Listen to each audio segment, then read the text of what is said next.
Hello, good morning. कसे आहात सगळे?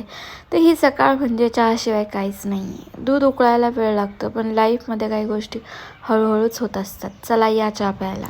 तर आज आहे श्रावण सोमवार. आज महादेवासाठी पवित्र नैवेद्य करायचा आणि सगळं स्वच्छ सात्विक पाहिजे. म्हणूनच पवित्र कामाची सुरुवात ही स्वच्छतेने करावी, म्हणून आधी हे ताट. तर हे स्वच्छ करून मी निघाली आहे मंदिरामध्ये.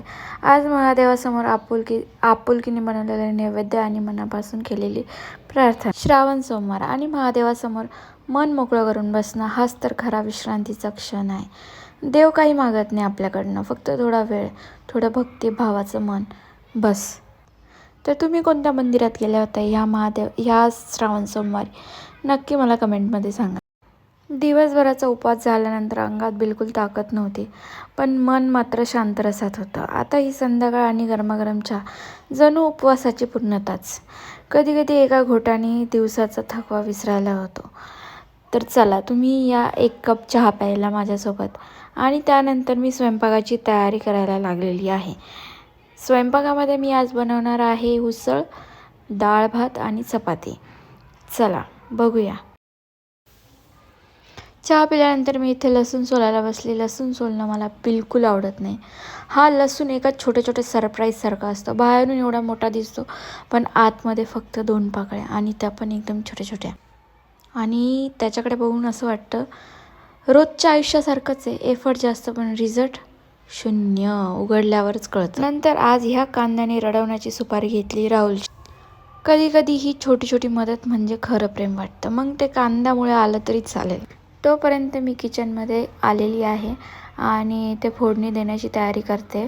तर मी इथे जी उसळ आहे ती निसली, पण ती खूप कमी पडली, म्हणून मी इथे ग्रीन ग्राम वापरणार आहे. तर मिक्स करणार आहे. आणि भाजी आणि स्वयंपाक करत असताना मला अचानकच आवाज आला. राहुल पळत गेला गॅलरीकडे, म्हणून मी पण गेली असंच कॅमेरा सोडून, आणि बघत होती की काय चाललंय. आणि ह्या सगळ्यामध्ये माझा कांदा जळालेला आहे. नेमकं काय झालं बघूया. तर इथे खाली चाललेलं होतं भांडण काय चाललं होतं, विषय काय होतं, टॉपिक काय होतं, कोणालाच काहीच माहिती नव्हतं. पण बघायचं होतं, म्हणून मीही गेली गॅलरीमध्ये आणि बघायला लागली.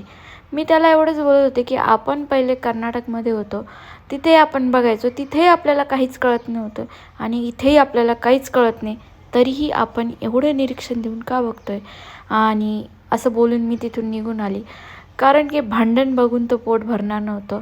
शेवटी गोल पोळ्या करून आणि स्वयंपाक करूनच पोट भरणार होतं, कारण आज उपवास होता आणि दोघांनाही खूप भूक लागलेली होती. म्हणून राहुल तिथेच बघत बसला आणि मी आली आहे मध्ये, कारण की स्वयंपाक करायचा होता. त्यानंतर तोही आला, मला थोडीशी मदत केली आणि त्यानंतर इथे आमचे स्वयंपाक पूर्ण झालेला आहे आणि आम्ही जेवायला बसलो. चला तुम्ही पण या जेवायला.